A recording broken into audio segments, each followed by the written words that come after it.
Ladies and gentlemen, we're going to call this meeting to order. This is the Howell Township's Council regular meeting agenda. It is September the 18th. Ms. Woolman, would you please read the opening statement and call the roll? Let the minutes reflect that adequate notice of the holding of this regular meeting of the Howell Township Council was provided for in the following manner.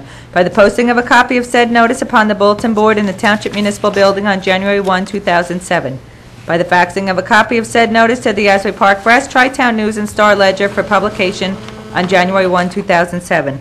By the filing of a copy of said form of notice in the Township Clerk's office on January 1, 2007. The public will be allowed to attend and will be allowed to participate pursuant to the Open Public Meetings Law. The public is reminded that civility and decorum will be maintained during the meeting. Any contracts awarded at this meeting or between now and the next meeting will be required to comply with the requirements of Public Law 1975, Chapter 127. In accordance with the Fire Prevention Code, be advised that this facility is designed with 3 emergency exits for your safety. The locations are as follows. Upon exiting the meeting room, to the rear there to immediate left and immediate right, and at the front of the meeting room to the left of the dais. Furthermore, smoking is not permitted in the municipal building. Please take note that this meeting is being videotaped for possible future broadcast on Howell Township TV 77. Roll call, Mrs. Dalton. Not here. Mrs. Dalton won't be here. Mr. Howell. Here. Mrs. Showmaker. Present. Mr. Walsh. Here. Mayor DeBella. Here. All right, Ms. Woolman, we have a reason to go into executive session, is that right? Yes. And the reasons? Personnel, contract negotiations, and litigation. All right, would you please read the statement, Ms. Woolman, for Sure. closed session? Whereas Title 10, Chapter 4, Section 13 of the New Jersey Revised Statutes require that the public shall not be excluded from any meeting of a public body unless a resolution authorizing such exclusion is adopted at a public meeting. Whereas the Township Council of the Township of Howell has determined that such a closed meeting is required to discuss certain matters which are exempted from consideration with the public in attendance under New Jersey Revised Statutes 10:4-12. Now therefore be it resolved by the Township Council of the Township of Howell that the public shall be excluded from the next portion of this meeting, and that the Township Council will reconvene in public session thereafter. Be it further resolved that minutes will be kept of the meeting in closed session, and the time and the circumstances under which the discussion conducted in closed session can be disclosed to the public cannot be determined at this time. Okay, we need a motion and a second, please. So moved, Mayor. Second. We have a motion and a second. Any comments? All right, hearing none, roll call for close, please. Mr. Howell? Yes. Mrs. Showmaker? Yes. Mr. Walsh? Yes. Mayor DeBella? Yes. All right, for the benefit of the public, we expect to be out from executive session within approximately 1 hour. Thank you. All right, good evening again, ladies and gentlemen. We're going to reconvene this meeting in order. Let the record reflect that the council began this meeting at 6:30 and has been in executive session. We have had the appropriate statements read into the record. I'd ask that everyone please rise for a Pledge of Allegiance. I pledge allegiance to the flag of the United States of America and to the republic for which it stands, one nation, under God, indivisible, with liberty and justice for all. And I'd ask that everyone please remain standing for a moment of silent observation in thought of the troops that defend this country all over the world.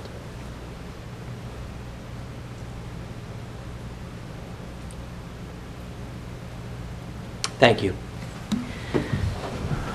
All right, I'd like to bring to the council's attention items on our agenda for action this evening. This includes Article 4, acceptance of minutes of previous meetings, the August 14th public participation in executive session meeting, and the August 21st regular meeting and executive session. I'll entertain a motion, please. So moved, Mayor. We have a motion, we need a second. Second, Mayor. We have a motion and a second. Any comments or remarks to the minutes? Hearing none, roll call, please. Mr. Howell? Yes. Mrs. Showmaker? Yes. Mr. Walsh? Yes. Mayor DeBella? Yes. All right, we have reports of township officials. Mrs. Schlegel, why don't you please begin for us? Okay, first, Mayor, it is with deep regret that I announce the passing of Mr. James Ritchie, who has resided in Howell for the past 40 years, and both Mr. Ritchie and his wife, who died in 1986, were community activists with the Environmental Commission. Mr. Ritchie had created the Angie Ritchie Environmental Award Fund, which is presented to someone making an outstanding contribution to the environment of Howell Township. Mr. Ritchie took a special interest in the commission and was an associate member for many years. We'll certainly keep he and his family in our prayers. Thank you, Mrs. Schlegel. If you remember the last meeting, we had scheduled a roundtable with the police department, Deputy Mayor Walsh, Councilwoman Showmaker, Chief Carter, PBA officers, SOA officers, and myself met on Wednesday, September 12th, to discuss the status of the staffing of our police department. The consensus of the group was that staffing is the issue, not the overtime, and the recommendation is that we work on a 5-year plan for presentation to the council. Okay. Additionally, about a month ago at our meeting, we had a group in from Ardmore neighborhood regarding road paving. I do have the tentative road list for 2007.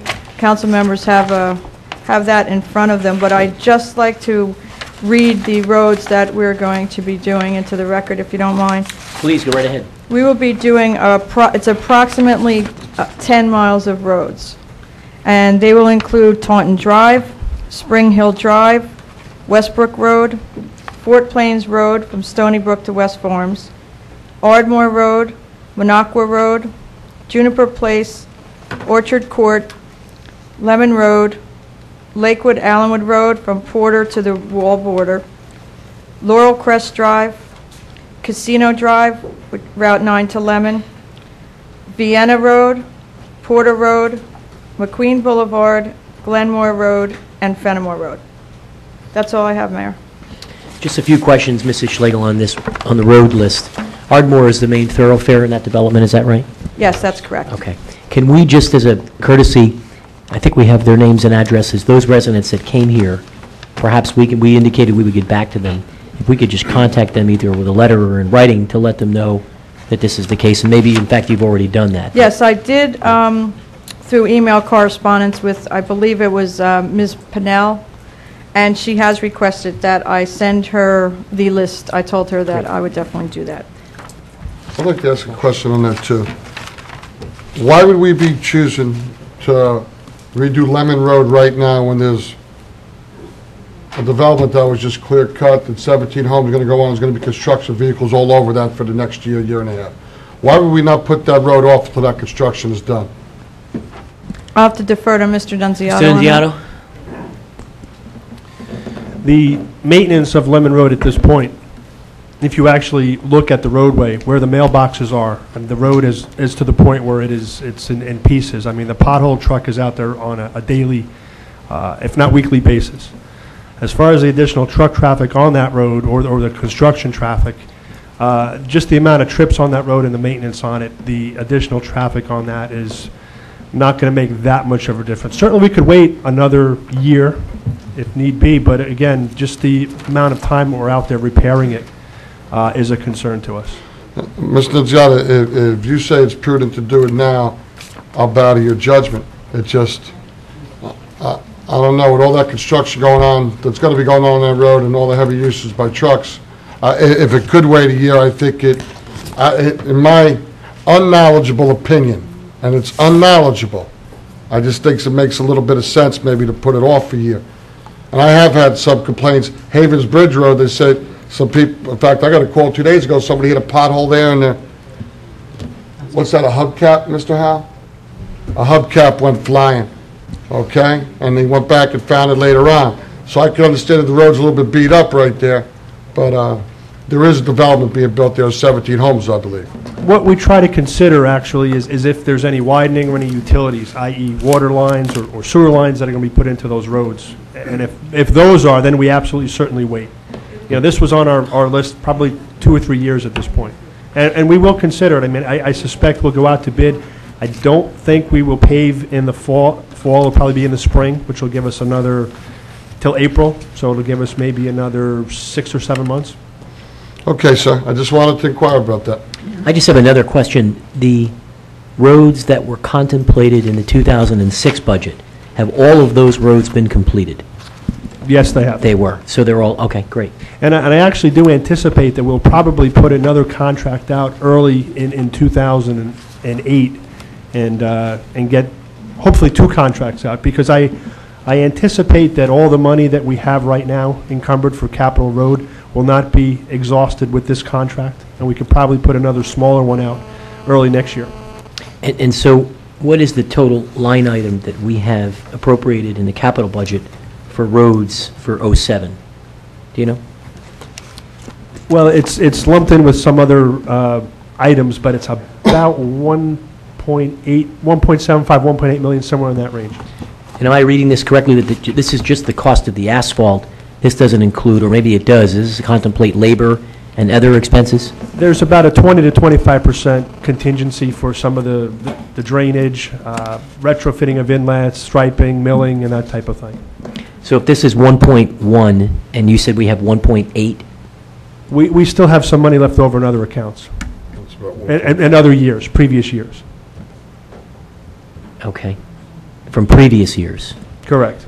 Could we, I'd be interested in just getting a current accounting of, now that we've budgeted for these roads, how much is still left over, if you will, or unaccounted for in the road maintenance fund, knowing that we continue to get a number of requests and communication from residents with concerns about it?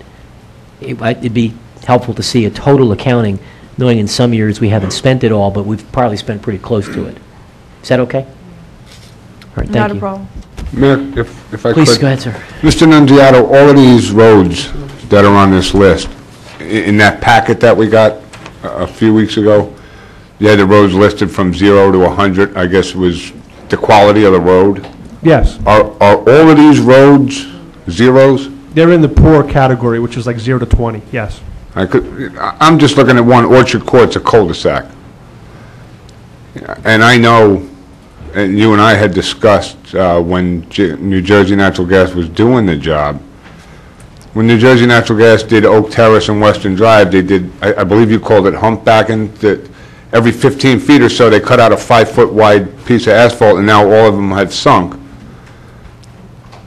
I got to believe that Western Drive and Oak Terrace are in much worse shape than Orchard Court.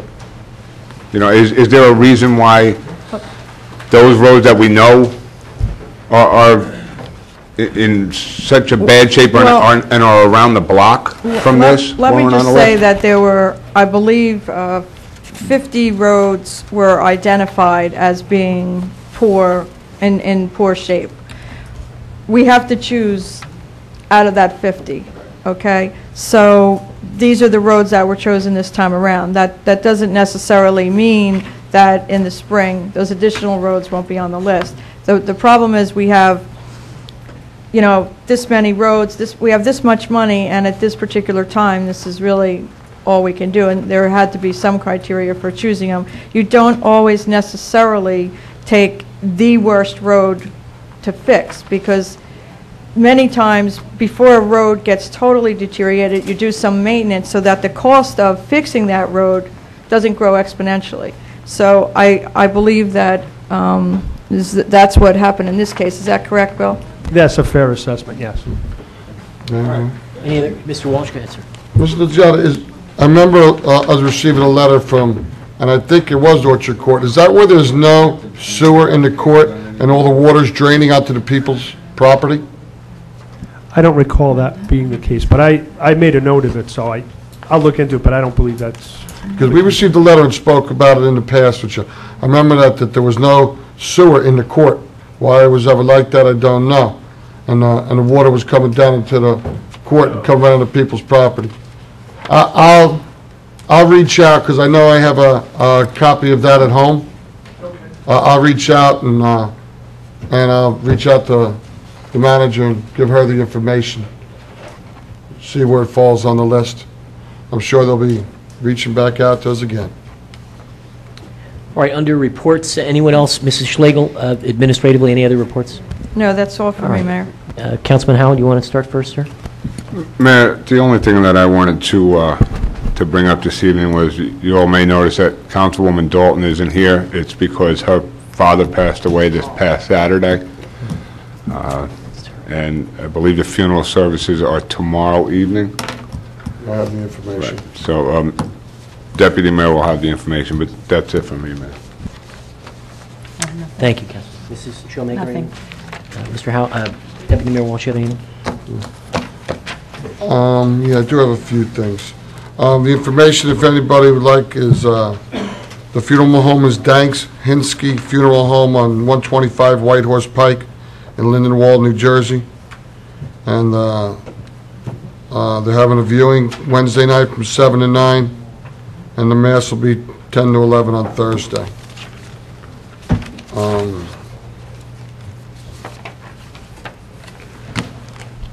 Going through a couple memorandums.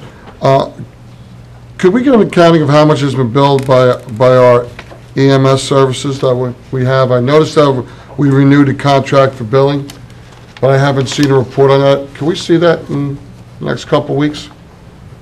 Would that be an issue? Jeffrey? You're talking about the billing company or the EMTs? No, I have a memorandum here from July 17th that says the contract for EMS billing will expire. And that we were asked to reappoint them in the resolutions here, and I believe we did. Are we not billing for some of our emergency services? Yes. Can we get a synopsis Sure. of what's been billed so far and how we're doing with that? Sure. I'd appreciate that. I did read an article this week that really, for me, it really hit home. This woman from Howell, I consider a true hero, Julie Sindel, who donated her kidney to a young man who she didn't even know, whose kidney was failing and he was going to die. And I never knew the young man, okay? Sure, I'll get the opportunity to meet him now. His father happens to be a member of the golf club I belong to, and I've known his father for a while, and it was just, it really hit home over there that somebody would give of themselves like that to another human being that they didn't know. And to Julie Sindel, you'll be one of the heroes for my life for what you've done. You've changed how I looked at things as far as being a donor. Thank you. Some little things for traffic. I did notice that we were mentioned in the articles in the paper over the weekend about the RCA agreements, and did it say we have an active agreement right now, Mr. Filiaccio, with Lakewood? No, we have an active agreement with Asbury Park. Okay. Is that paid in full yet? No, it is not. Okay. Could I get a copy of that existing contract? Sure. Okay. And one more thing. Last year we had budgeted for a salt dome. I remember a discussion. Somebody brought it up to me a couple weeks ago, and I want to know if we went out to specs, because don't we have to have a new salt dome that we budgeted for last year to meet government requirements by the end of 2008, or we'll be out of compliance? The wastewater management. Yeah, I mean, We're waiting on the specs from the DPW director. this is something we budgeted for in June of 2006, correct? Bill? We had budgeted in 2006, yes. We had done some specifications for one type of dome, and we went out to bid, and when the numbers came back, we rejected those bids, and we went with a different type of building. And Mr. Kramer has been working with several vendors to try to fit something large enough that we can move to the future with within the current budget. And that is what we're actually working on. We did go, and we had a couple people come in and got some budget numbers, and they're still a little bit high, so we're trying to downscale a little bit so that we don't come in over budget. But we are not out of compliance at this point. We're still in compliance, so that's not a concern. When will we be out of compliance? In 2008, At the end of 2008? correct. Ms. Nunziata, with all due respect, I'd like to see the wheels of government move a little bit quicker if possible. Okay, it was June 2006, we're in the end of September 2007. We'll ask Mr. Kramer for his specifications. Thank you very much. I just have a couple of things.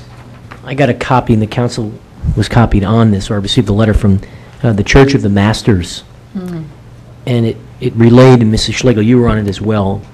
It relays a situation where in April of '07, the nursery school was required to pick up some information from the township regarding their property. And unfortunately, their building was built before 1963, and apparently we didn't have on file records regarding construction related to that department. And yet the state requires entities that are going to, I would imagine, do some sort of renovation similar to what they were doing to provide records that demonstrate there are no hazardous materials on the property before they could proceed with what they're doing.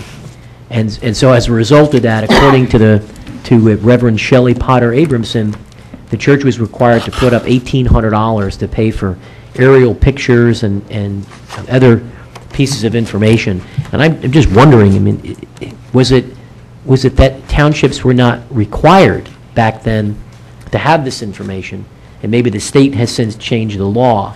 Because the Reverend's perspective, and I can appreciate her frustration, is that she's concerned that the township not having this information cost her parishioners money that is very, very difficult to come by.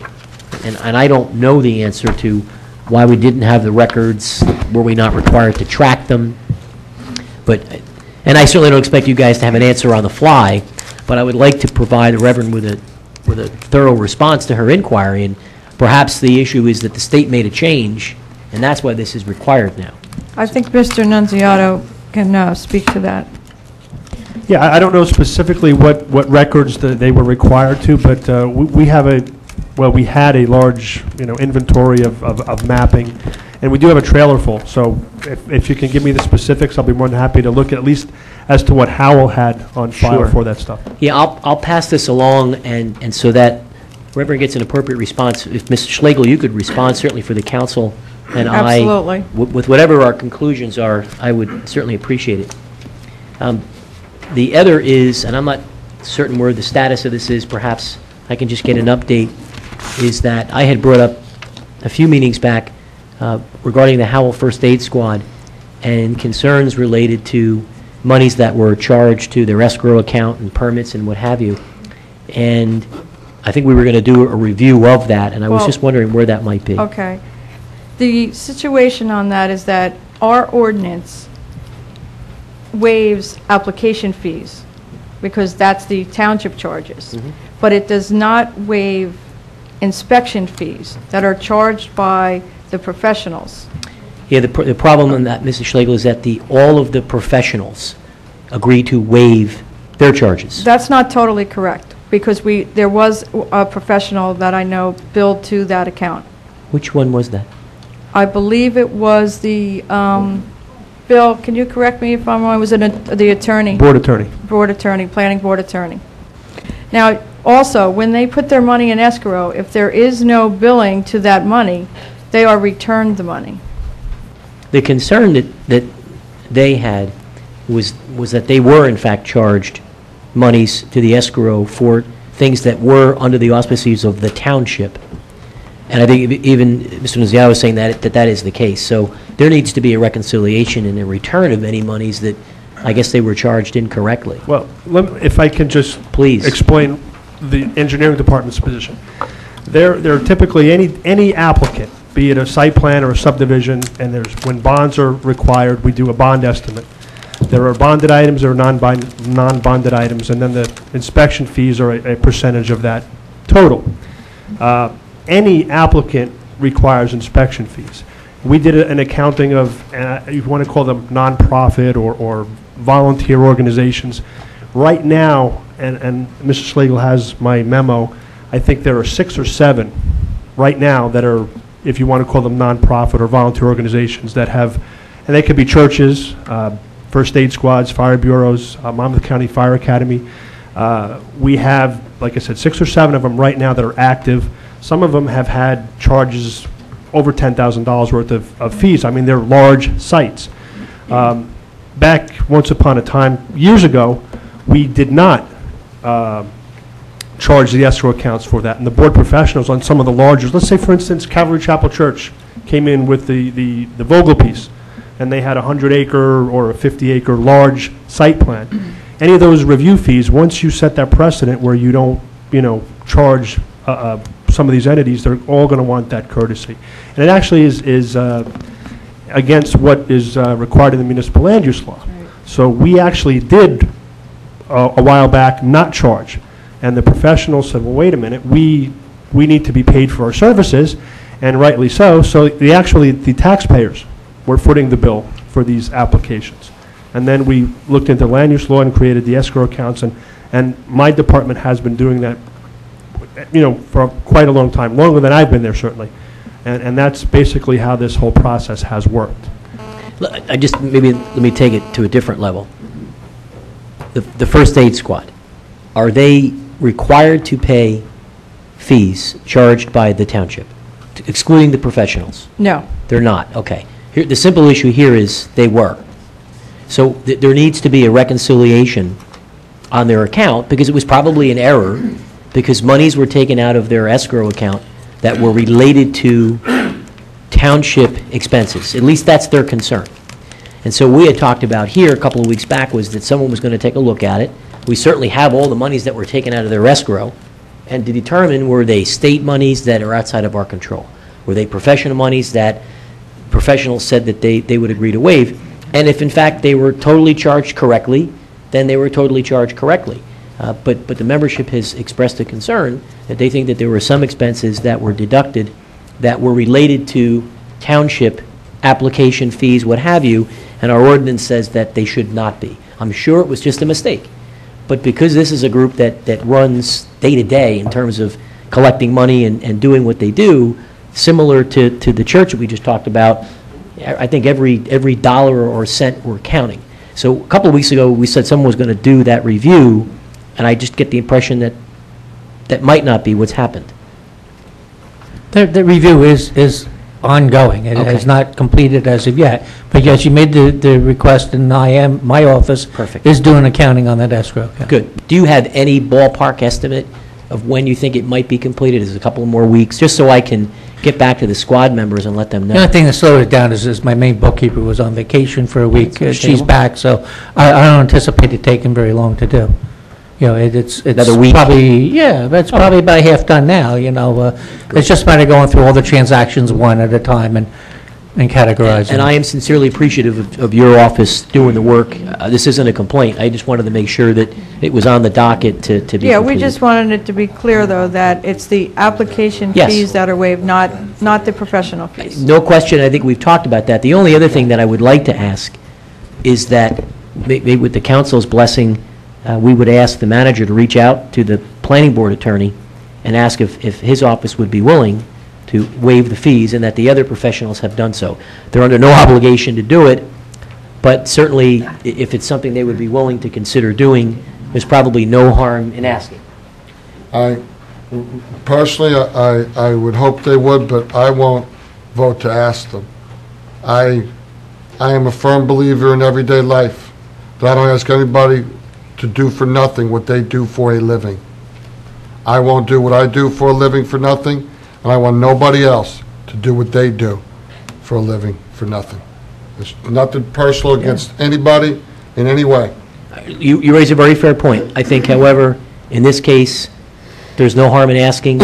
These are people who, the volunteers, I don't want to relay a personal story, but a couple of weeks ago, my parents were rear-ended on Route 9.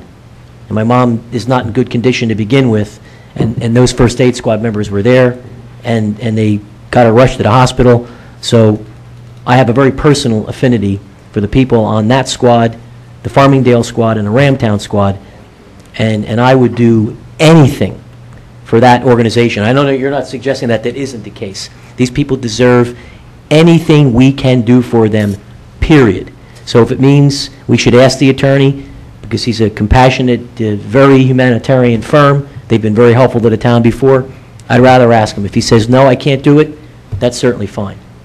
And if we're uncomfortable asking the manager to do it, with the manager's blessing, I'll call the attorney and I'll ask him. Because these squad members deserve nothing but that. So I don't know what the pleasure of the Direction of council is. I'd like you to ask him. And if you guys aren't comfortable asking him, I have no problem asking him.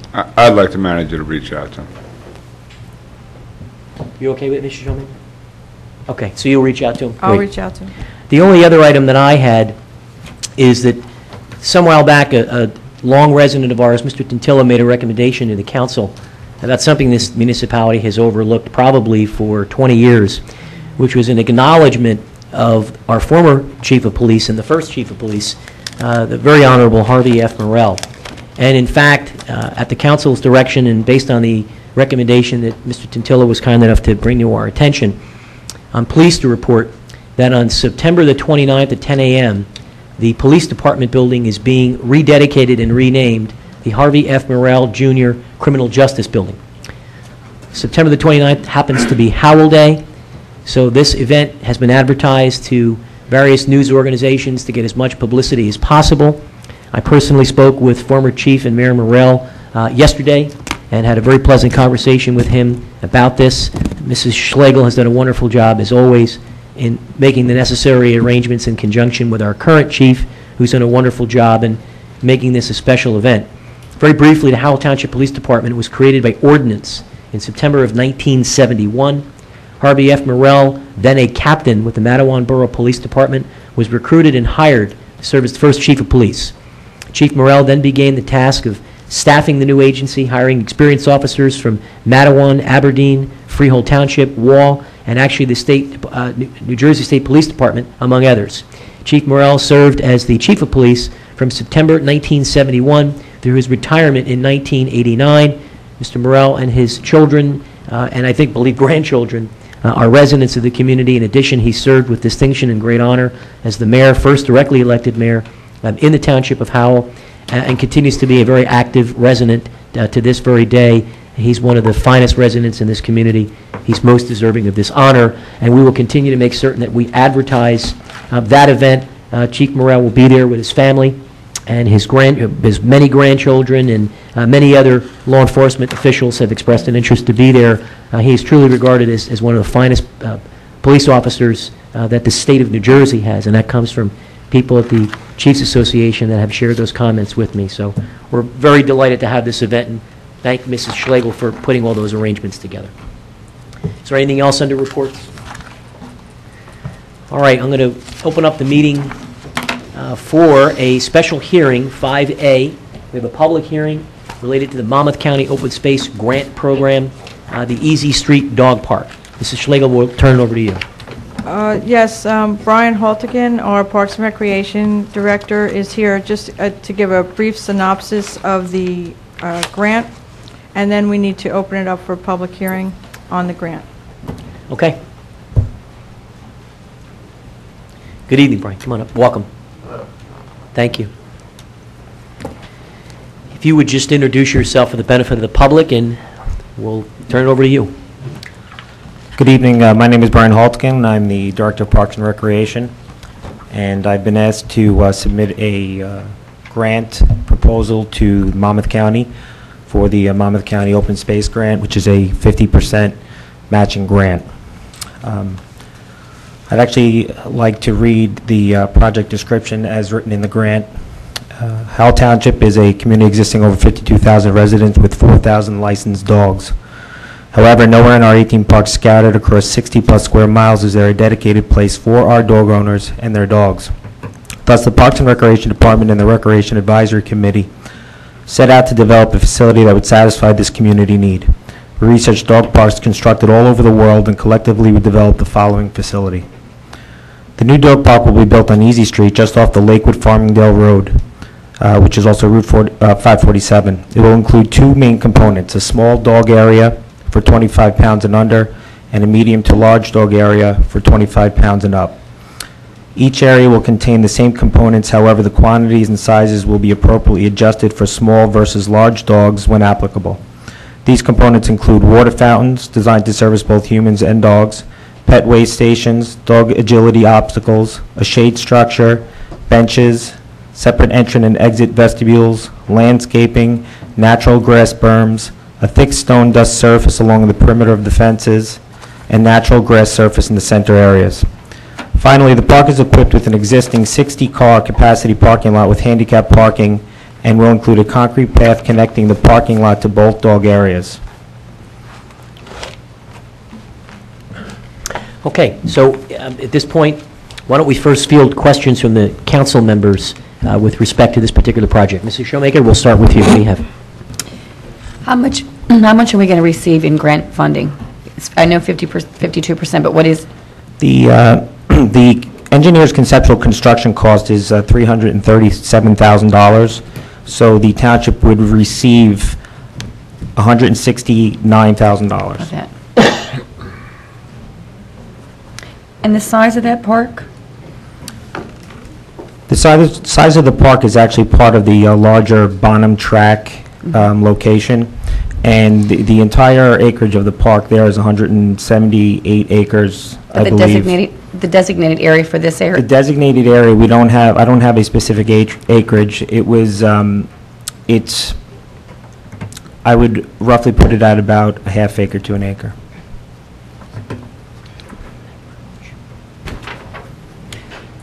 Anything else, Mrs. Showmaker? No, I have to ask this question because this has been on TV this week. One of the towns out in, Iowa, want the dog parks to go away. There's a dog park in their area. How close would be the first resident to such area? I think one of the most unique and ideal reasons for picking the Easy Street location was that on 3 sides of the location, it's surrounded by woods and wetlands. Wonderful. On the 4th side, across Easy Street, is a large farmed area with no houses. So there will be no residential houses in earshot of this park. It's quiet, it's a serene area, it's again 3/4 surrounded by trees. There's not heavy traffic along the Easy Street location, and it really makes her a very ideal setting for a dog park. Well, I think it's a great project. I'm a dog person. And I'd also like to point out that the area doesn't really have much practical purpose for anything else. And it would really go wasted if not for this dog park. Well, I think it's a great project for that area. Thank you. Good. Mr. Walsh, anything? Was this included on any of the specs with the original plans for the bottom track? Yes, it was, and that'll actually help us pay for our portion of the grant. So while we would be responsible for $169,000 of the project, there are monies already existing in the bottom project now that can be transferred over to this project. So no additional monies will be needed from the taxpayers? There will be additional monies. The new dog park won't be an exact match. Some of the monies, there was, in the existing capital, there is a little over $200,000 to develop a dog park and a few play areas. So the portion that we would have used to the dog park would go over there. This dog park in the Easy Street location is actually a larger and more elaborate state-of-the-art facility. Okay, thank you. Mr. Howell? Brian, I don't know if you can answer this question, but what was originally spec'd in the bottom design for that area? Wasn't there supposed to be like 5 soccer fields over there? Originally, it was spec'd out to be 3 Munchkin-sized soccer fields, but in the process of developing the land, it was realized that it really wasn't very usable as soccer facilities at all. And there were concerns raised about the fields being so close to the Easy Street and soccer balls being easily kicked out into the street. And when we consulted both soccer organizations, the Howell Soccer Club and the Howell United Soccer Club, they were both in favor of not using that area for soccer. So then we needed to look into other things that we could do with that area.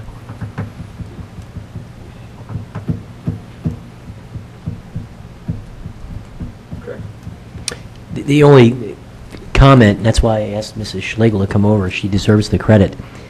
I was involved when we first decided we wanted to use Bonham for soccer, and it was Mrs. Schlegel's idea that we add a dog park. This was when she was our recreation director, so not that I think we should name the dog park after you, Mrs. Schlegel. There'll probably be something more appropriate, but in fairness, this was Mrs. Schlegel's idea, and I think it's a wonderful one. And it was contemplated in the original plan because the area could not legitimately be used for additional soccer fields, and we've had many residents talk about a place to bring their pets and their dogs specifically, so it certainly sounds like a great project. Is there anything else, Mr. Haskell, before we open up to the public? No, that's all, Mayor. Okay. At this time, we're going to open up this particular hearing with respect to our application for a Monmouth County Open Space Grant for a dog park on Easy Street to members of the public. Anyone who would like to make any comments or has any questions on this issue, certainly please come forward. No, you can't. Mr. Lariah, are you coming up? All right, Mr. Lariah. Mr. Tintillo, you'd like to be recognized? Okay. Who else on this issue, just show of hands, would like to be recognized? Okay, sir. Good evening, Mr. Lariah. Pleasure to see you. Yeah. Vince Lariah, 56E, The Villages. I get concerned about how we're going to maintain this place. Are we prepared for any of the expenses of keeping it ongoing and operating, hopefully year-round? Mr. Haskell. That's what I want to... It's a great question. I can answer that. Part of the design for the park actually calls for lower maintenance needs. For example, around the perimeter of the fences is going to be a stone dust surface. And the idea of that is so that the grass doesn't grow up in and around the fences and eliminates the need for weed whacking, which is actually part of the mowing process that can take the longest. The center areas will merely be grass, and because it's a dog area, there won't need to be constant maintenance, just general mowing. The other part, because we would require all users of this facility to be registered, there will be a registration fee to use this park, and those fees will go towards not only the maintenance, but the hiring of park attendants to monitor the park. Thank you, Mr. Lariah. Mr. Tintillo, welcome, sir. Come on up.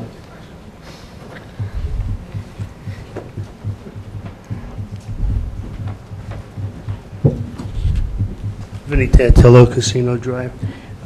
We couldn't hear very well. There's going to be fences around it, right? That's correct. Okay.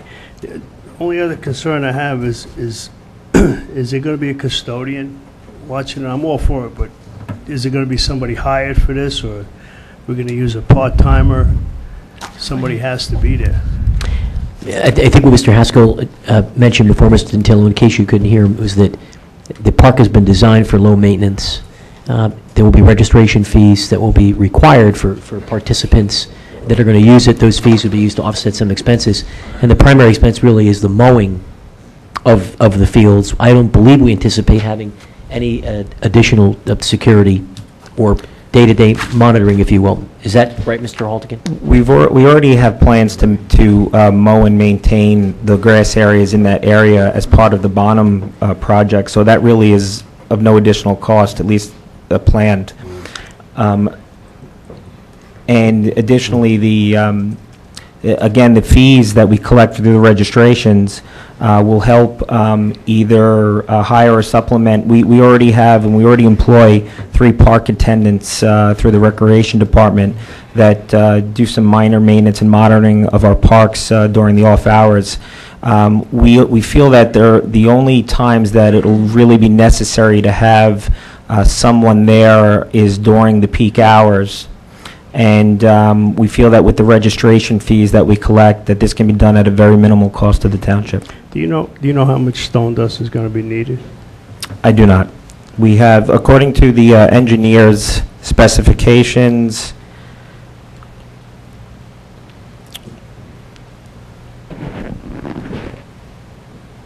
it just says a 4-inch thick stone dust perimeter.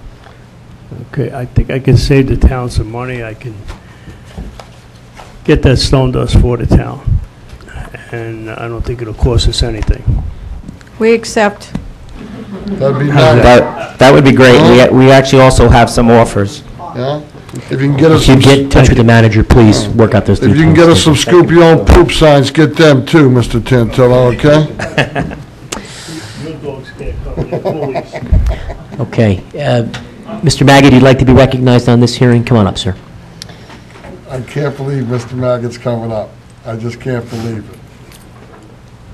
I hope he has a dog. I detect cynicism and bias when I know it's done lovingly. I miss you.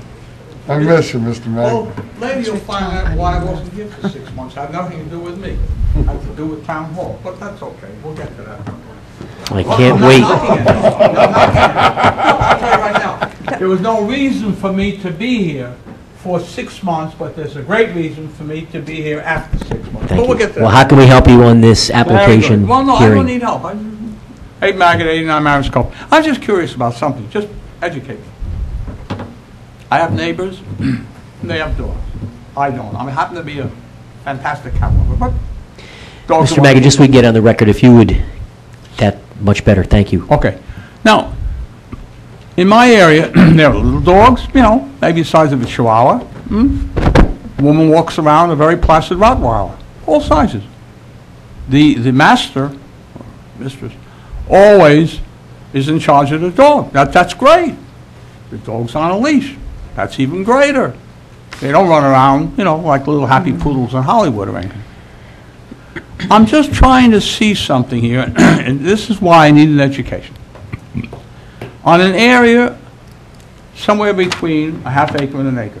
We'll even say an acre, 200 by 200. Okay, fenced in. Now, I'm trying to see why my neighbors might want to bring the dog to the dog park. Let me see why. In the neighborhood, they walk the dog because of necessities. They scoop it up. Fine. Everything's nice.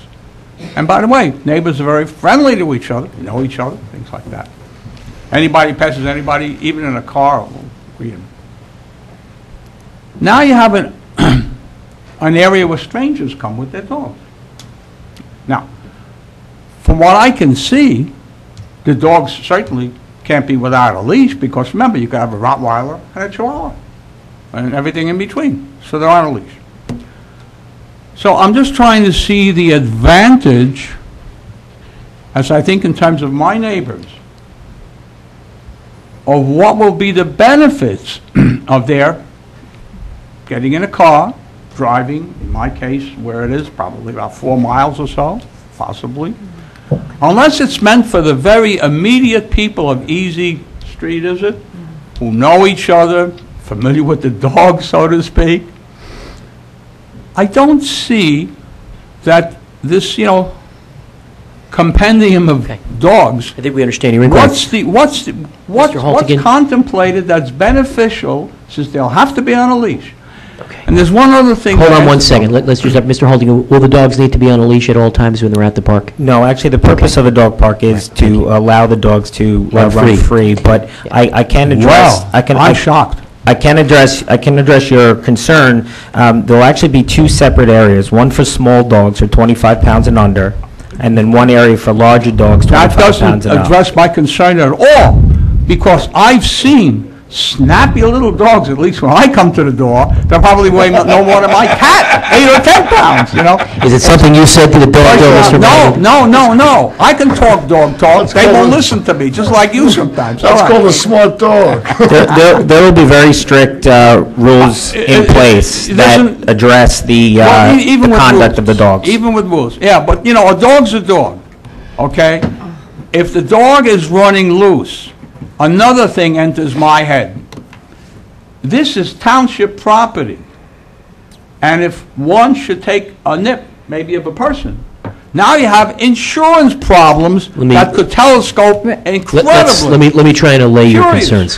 When someone registers, there'll be a certain process they need to go through that will ensure that the township is indemnified, that they're using the property at their own risk, that if their dog causes any bodily harm or property damage to anyone, any other animal, any other individual, it will be the owner's responsibility to bear that, so the town is indemnified. That's the insurance issue. The primary issue is our recreation director indicated, there are many people who do not have large yards. They don't have an opportunity to allow their dogs to run freely and have access to larger parcels of land. Run freely? Absolutely. So the wait. purpose, let me finish. Okay. So the purpose of the dog park is to give dog owners an opportunity to bring out their pets and have them engage in a situation where they're not perhaps causing inconvenience to their neighbors, and they can bring their dogs in a space where they can congregate. Mr. Mayor, I have a suggestion. Yeah. I will provide Mr. Maggot with documentation for him to read regarding the benefits of dog parks and how the socialization of dogs actually makes them a better dog. They're less likely to bark, they're less likely to, they're less fearful, they tend to be friendlier. Dogs are social animals, but I will certainly provide Mr. Maggot with every piece of information that regarding the benefits of a dog park. Not only does it benefit the dogs, it also is a socialization for the humans. I just want to relay one story from the Ocean County, the dog park down in Lacey Township. It is a socialization for the citizens that go there with their dogs the same time every day. There were some elderly people that went every day with their dogs. The one day that one of the women did not show up, the people there were concerned, went over to her house, found out that, something had happened health-wise, and they were able to, find that out, take care of her. There's more to the dog park than just bringing animals there to run around inside a fenced-in area. You need to look at the global picture, and that's maybe why you have cats. No, not at all. All right, Mr. Maggot, do you have any other questions? Oh, no, I just want to comment on it. No. Thank you for the offer, but I reject it because I look at the other side. But The other side is not your list. No, let me This is finish. not an opinion. Hold it's on a one fact. second. But Mr. Maggot, hold on. This is a public hearing. Yeah, on I'm trying to talk. But let me re-articulate the ground rules. This is a public hearing on the township applying for a grant to receive matching funds from the Understand. county of Monmouth. Understand. So if you have a very specific question for us, that would be helpful. Very good. I feel $169,000 for a project where strangers come with less than 25-pound dogs running around loose. The dogs never met each other, and no matter what literature you have, is going to potentially produce a very embarrassing situation when you throw all these sort of loose marbles. Dogs are not people. They can be instructed by professionals. The dogs in my neighborhood are friendly to the master and generally friendly to the people, not necessarily friendly vis-a-vis each other. All right, I so- leave it to you. Enjoy. Thank you very much, Mr. Maggot. Is there anyone else who would like to make a comment on this? Okay. Come on up. I was putting the glasses on. Mrs. Merlino, welcome. Glasses. Follow that one. Just please introduce yourself for the record, please. Karen Morlino, Peachstone Road. I would like to thank Mrs. Schlegel for this idea. I would like to thank Brian. I'm all in favor for this, so I hope you guys will pass it.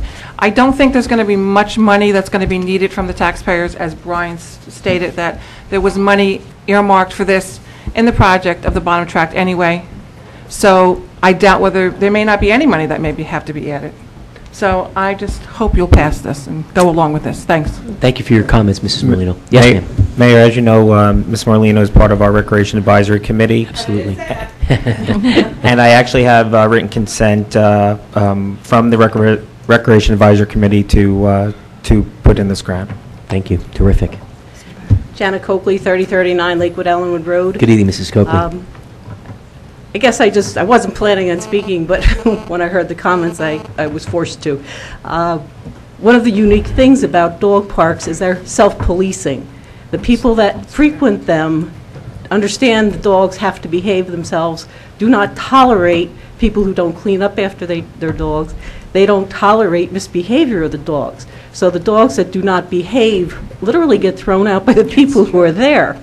So there are dog parks all over the world. They're very successful. The dogs get along just fine.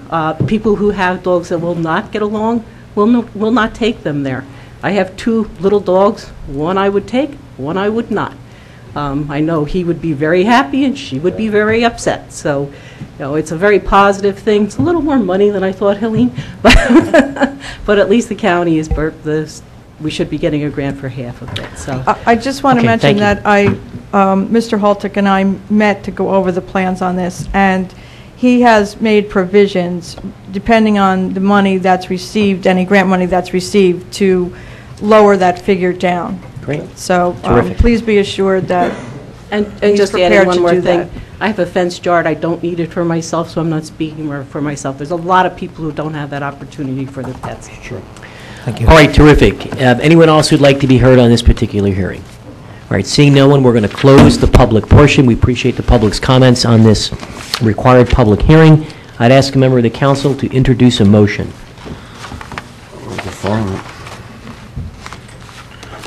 It's just a simple, No, is there a, I don't. this is not an ordinance, so we just need a, We'll do it later, won't we?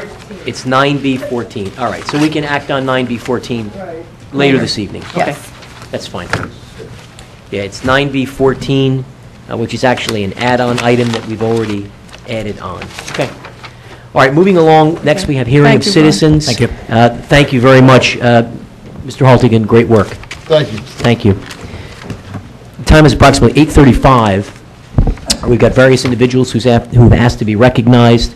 This is a hearing of citizens on any item, including, of course, those that are going to be acted upon this evening. I would just remind residents, just as a courtesy to your fellow neighbors, so we can get to all of the members of the public who'd like to be heard. We're going to attempt to keep to our 5-minute time watch, if you will, so I'd ask that everyone assist us in managing that. Mr. Mike Ferran, you're up first. There you go. Good evening, Mr. Ferran. Good to see you.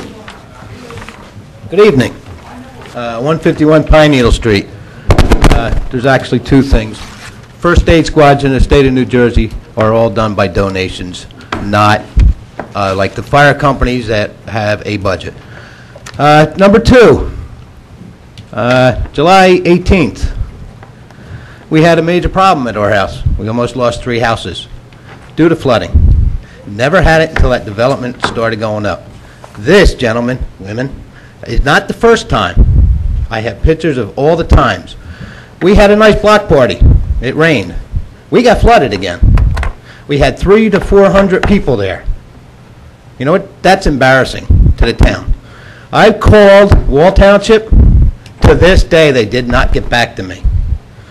Okay, I called our township Friday night, of course, 4 o'clock, nobody answers. Okay, left messages. Okay, yes, somebody did get back to me. Did they come out? No. Okay. The builder in Wall Township meetings, okay, this is an ongoing problem for over 9 years. He stated he will clean the roads and the drains so they don't plug up. Has he? Yeah. They come out, sweep the roads, clean the dirt up on one side. What about the dirt that flies onto my side? My wife's out there every week cleaning dirt out of my driveway because of this, okay? Our storm drains plug up due to the dirt. I have pictures of his people sweeping the dirt down in our storm drains, okay? That is against the law. We need something done. Put our vacuum pump in front of our storm drains and clean them out all the time. He should be doing that, not our town. Okay? We need something done. I'm giving the pictures to you guys, and you do what you want with them. We are hiring lawyers now. We almost lost 3 houses due to this. All our people have to get flood insurance, and we are not in a flood zone. Thank you. Before you leave, Mr. Fernan, Mrs. Schlegel, this is obviously the situation on Pine Needle. What can we do from an enforcement perspective using these photographs? Many of these residents called me the day of the flooding situation. I believe that the fire department, in at least one of the situations, was able to go out and help some folks. Is that right? No. Or is that maybe a previous? Nobody. Maybe not this last one. I had to steal 4 flares out of an emergency pack to block the roads off. I was going to say, excuse me, I had people trying to go through this water. Okay? What can we do from a enforcement perspective with this developer? Wall had agreed that they would have to complete the permits and the approvals, I believe, is my recollection, but what can we do to have this addressed? A meeting with the developer, a meeting with Wall Township? I have This is to the Hidden View apologize. project. Right, this is the It's not the first, first time the township's heard about it. it's the first time I'm hearing about this. Yes, I know, you're the new manager, I'm sorry. Okay, so this is the first time hearing it. I would love to see his pictures. Mr. and- Nunziata, I think your office Oh, my God. has been aware of this, is that right? We've been called out on several occasions, Thank you. and we were monitoring it. I certainly will. We were not aware that this most recent one that the pictures are of had actually occurred. Nonetheless, if there are siltation issues due to, rain and runoff and non-stabilization, no silt fences up, and it actually is coming into our storm drains, obviously it's a freehold soils violation, and he can be penalized, and of course, we will, pursue that. So what can we immediately do? Do we go out there and inspect this? Do we take these Well- photographs and? After looking at these pictures, I mean, it's obvious that we need to do something immediately. So let me confer with Bill and the, whether it's a construction official or the code enforcement, whoever it is, but something, I'm going to pass these pictures along, but I think the pictures tell the story. Also, when people call the town about this development, okay, please tell them, call Wall Township, okay? You call Wall Township, they say, that's Howell's property now, that's not ours. We can't do nothing about it. Their chairperson, okay, I know him very personal, said, any problems up there, call the Township of Wall, not Howell, okay? They will not come out and check it out, okay? Yes, freehold soil was up there. The builder had 2 weeks to get his erosion intact. Go up there now, the silt fences are down, okay? They're piling dirt around foundations that are flat on the ground, okay? We are going to have problems years down the road. Mr. Nunziata, can we get freehold soil back out there? Well, of course. I mean, the storm drain, actually, we've reviewed this and have monitored Two for times. 5 or 6 years. I mean, my office in Public Works, we know where the outfalls are, where the ultimate disposition of the stormwater from that development goes. And we start at the low end, and we work our way up. And if there are any blatant, obvious areas where it's clogged or silted up, I mean, we'll see it immediately. And we periodically monitor those. But as far as freehold soils is concerned, absolutely. I mean, anybody can basically call them if there's actually a visible violation, silt fences are down, and the siltation is in the I do it all roadways the or time. off the sidewalk areas. Sure. Can I ask, is there a paper trail of this? And if There should not- be. If not, I will go in my Hold on. garage and get a box. Excuse me, sir? But if not, can we please have one? I mean, this is ridiculous. I mean, you could have actually taken out your canoe and canoed there. I mean, there needs to be a paper trail because I've already seen what happens, what he said, she said, and it don't go nowhere. Please create a paper trail of your findings, Mr. Nunziata. Certainly. Okay? I don't want this to be going on for another couple of years, and it still be, well, we've looked into it, he said, she said. If we end up having to go into litigation over something like this, there needs to be a paper trail documenting it. Well, we'll Okay. get freehold soil tomorrow morning. And I think the other thing that we need to do, it's my understanding that Wall was going to continue with the review and the approval process. Is that accurate? They were to continue with the approval process, but once the homes are constructed, I'm not so sure that our construction officials really don't have a say. Okay. in, Because I think have they built all of the units? No, Yeah, there's I mean, only it's probably only 50, 60, maybe 70 up there. Maybe not even half. Okay? And it's not just the water where they live, Right. it's coming off the top of the hill near the And parkway. it comes all the way down. They are doing the plan review and the site inspection. Once there's a CO issued on the house, for instance, if they wanted to put a deck or a patio, they are taking permits out of Right. land use and building. I mean, with us. I think the only other thing that we need to make sure that we do is, whether it's a conference call or a meeting, we got to have the people who are in Wall aware of this and involved. They cannot be sending our residents on a wild goose chase. If they're the ones that still have an obligation to be involved in this from an enforcement perspective, we expect them to live up to their obligations. And the people of Wall, and it's a good municipality, and I certainly suspect they're going to do that. But we need to look at this from every possible angle. Mr. Fran, you have our assurances. We'll Okay, also another question. In the meetings, they were not supposed to bring any dirt into this site.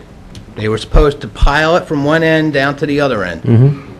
Can we get records on where this soil's coming from? Absolutely, they have to have Because a there's total labor. asphalt in it, there's piping in it, there's concrete in it, you name it, okay? And then they're taking all that nice soil from over there on 33 from Centex and bringing it to Staten Island to the landfill. And- That just makes so much sense. I'm just wondering, because just like the Costco in Lakewood, okay, Bricktown, that was from the Ford plant. Is this stuff coming from the Ford plant in Edison? All right, Mrs. Schlegel, can we please add to the list, I mean, there has to be an accounting of the topsoil that's brought onto the premises. And so it's a very legitimate question to make sure that it's not That contaminated we are soil. safe because we are lower than that development. All the Correct. contamination is going to run down to us. All right. Mayor, May I if- have a copy of that, please? If I Absolutely. could, Mr. Frank, when this occurred, who is it that you actually called in Howell? Wall Township, I Right. called Police Department, I called this building, there got to be 4 numbers I called. Which you called the Wall Township Police? No, I called our police, okay? And they says, we're too busy right now, we have too many accidents. That's the night that the car was underwater on Aldridge Road. Do you remember that? Oh, that was the night that Route 9 flooded. Yes, okay? Right. That was Route the 9 same flooded, night yeah, I was this happened. actually taking somebody out of a car on Friendship Road that night. Right, You okay? picked a great day to have a Well, no, block it's not. party. And Mayor, just Okay. as an aside, I went through the former manager and made a phone call to Mr. Savino. I want to think it's 3 months ago, because I had driven through that development and saw piles of rubble. And I had gotten a phone call from Larry Diamond, who you remember was an advocate against this development from the beginning. That was And my he point. called me and said, Mike, they're not supposed to bring any dirt here. I have the meeting minutes from the Wall Township Planning Board. And there was piles and piles. And when I spoke to Mr. Savino, I said, look, it's not clean dirt. I said, there's tar, there's asphalt, there's concrete in piles. Everything. So, and he called me back and he said that, Wall had told him that they were inspecting everything that went into that site. Yeah, well, So I don't know. I can almost guarantee you the footings aren't 3 feet in the ground either. Almost guarantee it. So maybe if Mr. Nunziata, if you could just check with Tom, and he'll probably recall that conversation. Another Thank you, question, Mr. how's that road going? How is, How is the Red Bud Road going? Because if terms we of block the- it off, we may stop this flooding. Ms. Bongiovanni, do you want to give a brief synopsis of where we I are? think we're working on as soon as we get a final report from traffic, working on a one-way street to begin with. That was the direction of the council, because the court had indicated when we were in litigation with this that was an acceptable, or would be an acceptable solution to the problem, and would be a legal solution to our difficulty. Although we're still considering the Yes. permanent closing as Yes. well, but the initial solution to get started would be to make it a one-way. We're Well, I still- think if we block it off 100%, we'll stop our flooding problems. I agree. Legally, were we allowed to block off the road, Mr. Bongiovanni? The court had indicated that, no, we were not allowed to do that, because, as you know, my partner handled that court hearing, but my recollection is the DOT had not given any, had not had any input into our actions that we had taken in blocking off the road, and because the previous case, which was all the way up to the appellate division, had said that we couldn't do anything to interfere with the access at that point. He was unwilling, that court, to overturn, to make a different decision, which an appellate court had already, notwithstanding change of circumstances, until DOT had approved a plan. And we thought that the plan that we would get approved most quickly was the one-way street, so that's why we were going in that direction. because I don't want you to leave here with the assumption that we're going to close that road real soon, because the courts have said no. I know that. Okay? I follow this regularly. Mr. Ferrand has been the day one of this story, unfortunately. Started this whole fight. You know, because I got a call from one of your neighbors about a week ago about the lights on Memorial Drive. That wasn't my neighbor. Okay. That was the other neighbor. All right, thank you very much, Mr. Thank Ferrand. you. Mr. Mayor. Thank you. One more thing I'd just like to add. In his case or anybody's case, after hours or weekends when, the township's not open, typically, they do call PD. PD has a list, they'll call Public Works or myself or OEM, and we all get the calls in the middle of the night on the weekends. What we've also done in his case, and if there are others that we don't know about, we have a list of all the hot spots, if you will. When it does rain and you get an intense rain, there's some areas of town where it just backs up and it floods. And we will monitor any of these areas if there are concerns. Sometimes actually the things just get either a pipe collapses or something gets, a board or something floats in and gets jammed up and it creates a problem. We do have areas that we monitor every time there's a storm, so we'll put that on the list, and that we do that just so everybody has a comfort level that All right, thank you. Thank you. Mr. Magid, good evening, welcome, sir. Come on up. 5 minutes. God helps those who help themselves. Learned that in French a long time ago, probably before you were born. There's a good chance of that, And ain't it's while we took French and Spanish at the same time, they crossed over. Great high school schedule. All right, Abe Magazine, Mariners Cove. I have to say, time for levity is over. Very definitely. Something very, very serious. Oh, you said why? Well, I haven't been down here. Of course I wasn't down here. Mr. Filiatro said it'll take about 6 months from April for the budget before monies can become available for taking those trees out of the Manasquan River, and so there was no reason for me to come here because I'd by far rather be home with my wonderful wife at any time. Now, here's where it stands. This is why this is very serious. By the way, I called and I spoke with Sue Walker the last couple of weeks, a week and a half, about 4 or 5 times, asked each time I wanted to talk to Bill Nunziato, and would he call me back? He didn't. Well, he's busy. All right.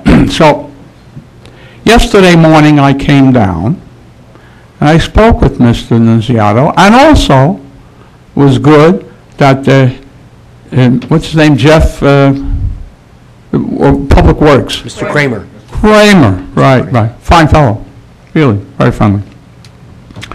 Now, the conversation went like this, and this is why I'm talking to the mayor and the council people here for some maybe instructions as to how people should proceed, because it went like this.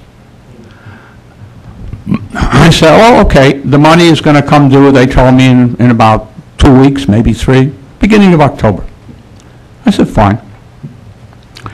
Then Mr. Nunziato said, well, he has to order some equipment for this to be done.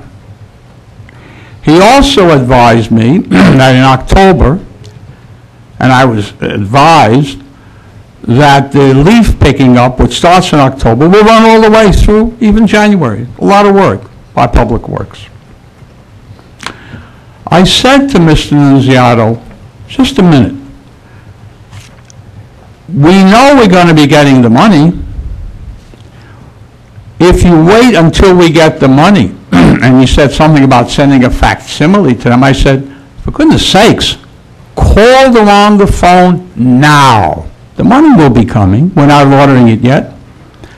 Tell them what we have in mind so that when we have the money, they know what we want, and there's no delay in sending it out to Sweet because in their plant they've arranged for it. I didn't get a very positive answer. I'm here tonight, and this is only one of the items, there's several, for you, Mr. Mayor and Town Council, to back me up that it makes a lot of sense for this reason. I was also talking to the man that sets up the schedule for Public Works. He just gave me his name. Wonderful.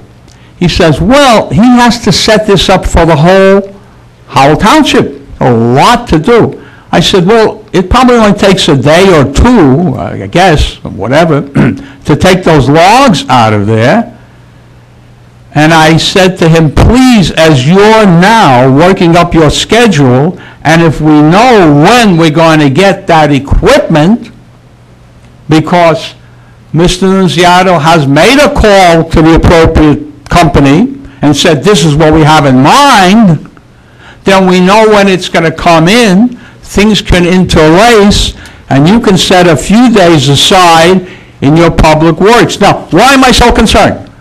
Because if you go back for several years, we had a whoop-de-doo flood in October, and as you aptly pointed out, Mr. Howell, you don't want people going in, maybe catching pneumonia, or you said something very strongly about freezing in the winter.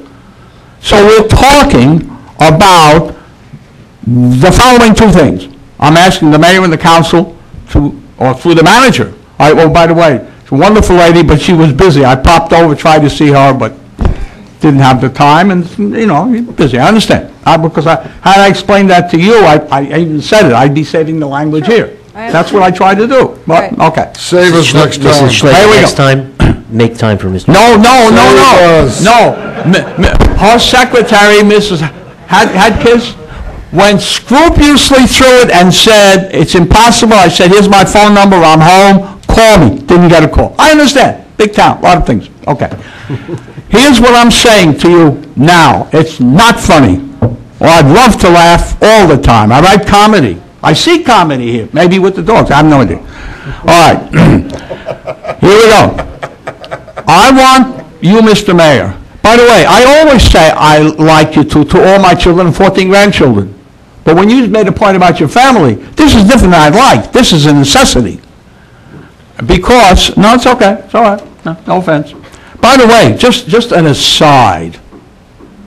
If things aren't planned very exactly, and those logs have to stay there because the schedule from the Public Works demands picking up leaves all the time, just think how that would be if houses were flooded for maybe several $100,000, if it's enough houses, and an insurance company ever got wind of it and said, what in the world is going on that you couldn't get those logs out of there? And if it hasn't been proved beyond the doubt the logs shouldn't be there, think twice about the whole thing. So look, hello. I'm asking you to do this now, tonight. One, as far as Mr. Nunziato, ask him to make that call to that company. Excuse me, Mr. Maggot, the council does not direct Okay. anything in this form of government. Here's the good news, because... Wait, okay, not to make. No. A suggestion. Time out. Come on. Here's the good news on this, because I think we know your question. Your question is... Two parties, not only Nunziato. I think there's been about 20... Public Works. So hold on one second. I think the inquiry is, we indicated that the budget needed to be passed and that the funds needed to become available. That now is the case. So we know that the dollars are in the budget. I think to summarize Mr. Maggot's inquiry, it is, what are the next steps that need to happen to execute sending people in to perform the necessary remediation, and when and how will, let me finish, and when and how will that be scheduled with what manpower by the municipality? My sense is we are not in a position to share that this evening because we don't have that schedule yet, and that you, Mrs. Schlegel, probably need to talk to the necessary department heads to understand what that schedule is, and that you will then in turn get back to Mr. Maggot tomorrow or potentially by the close of business on Thursday with some update with respect to a timeline. That's correct. I There just you have want it. to... Very good, Mayor. I just want to remind you that the funds will be available by the end of the month, okay? Additionally, according to New Jersey local public contracts law, unfortunately, we don't operate like a normal business, okay? So once those funds become, we cannot order until those funds are available. I didn't say order. Okay. Something's But misunderstood wait, here. excuse Mr. me, Maggot, excuse me. We're good here. He said, what we anticipate. Well, we don't call businesses and tell them what we anticipate purchasing. The way that we have a procedure that we follow, and we will follow that procedure according to New Jersey local public contracts law. Once those funds are available and can get a purchase order, Mr. Nunziato, in the meantime, will go out for quotes on those items, okay, which he will do prior to, my guess is he's already started that process. At that point that the funds become available, we will encumber the money, and the process will go forward. And I think in anticipation, we obviously can't encumber funds that have not yet been realized. But from a planning perspective, I would imagine that your office, in conjunction with DPW and engineering, is going to work on a schedule Absolutely. of, provided all those other things happen. I want to assure Mr. Magid that we understand that this is a very serious matter, and it is not being taken lightly by any means. Good. So I want to make that perfectly clear. Unfortunately, there's rules and processes that we Great. have to follow. Now, when can Mr. Magid expect to hear from you? By end of the day, Thursday, with an update? That would be great. Thank you, Mr. Magid. Thank you, Mr. Good to see you. Have a good Very night. Mr. T.J. Cohen, I hope I didn't pronounce that incorrectly. Cohen, Mr. Cohen, welcome. Like George M.? He had the H, I don't have That's what threw me. Good evening, sir, welcome. Thank you very much, How Mr. can we Mayor. help you? Thank you, council. I'm here with regard to property at 393 Fairfield Road, which is owned by the Monmouth Athletic Center. And the reason I'm here is because I know that you were noticed as the council a few months ago about the cross-acceptance plan, and apparently it had been left on its own merits for a little while, and then it was discovered that it had to be followed up on. And I just wanted to make you aware that it is something that is very, very important. And it's important now, and it's important in the future for all of Howell Township. And it can't be something that's taken lightly, and I do realize that you have an 8-page agenda, and there's many important things. But I went to the meeting on the 21st of August, where the state had a question and answer period. It was run very well, and the chairman was Benjamin Spinelli, and he gave a nice speech about it. And then when I spoke about our property, the fact that it is in a PA5 zone, he never came up from his notes. And mind you, he's sat through 55 of these meetings, and I didn't blame him for that. But when I did mention the excise taxes that are involved in development of property in a PA5 zone, his head came right up. And it's the silent tax that people don't know about. And the concept of the cross-acceptance is that we can blend everything together, county, state, and local, so that it can work smoothly. But in New Jersey, that doesn't really happen all the time. But my point is that... Hold on, Mr. Cohen. Yes. And I don't really want to interrupt you. Sure.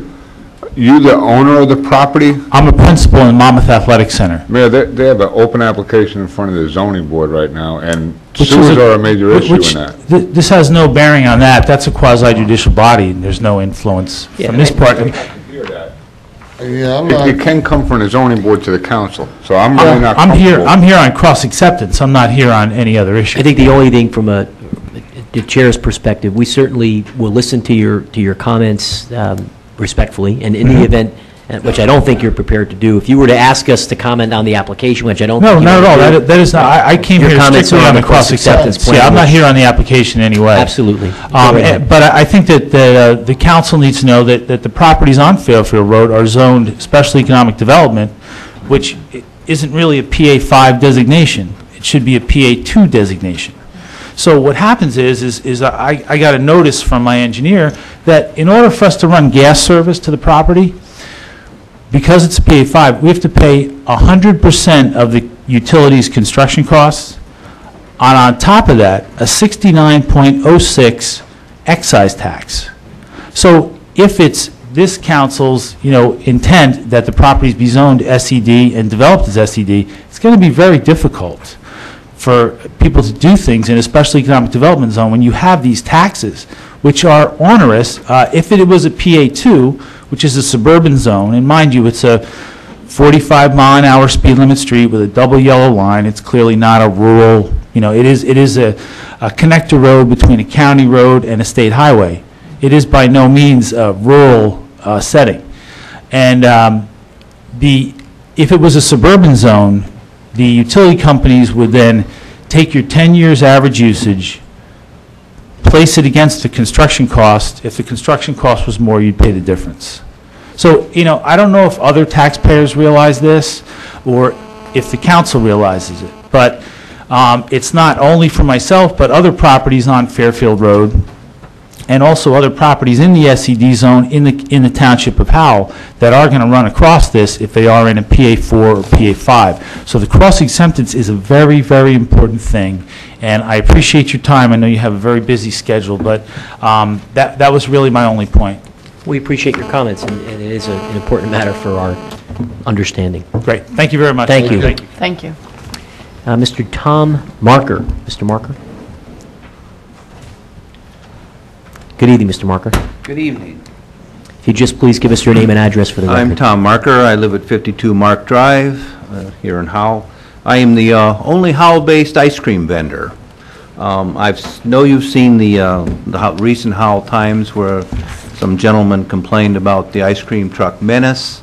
The most recent one, I responded to that letter with the information as I have it, as I understand it. But what I'm really looking for from the council is that Howell has no fine or a way of preventing non-licensed vendors from coming into Howell. And really, when you get right down to it, Howell is the laughing stock of the ice cream business because everybody comes in here. All the, what we call in the industry, we call gypsies, they come in, they sell because there's no fine. There's no, the police don't stop them. I've been doing this for 2 years. I'm retired.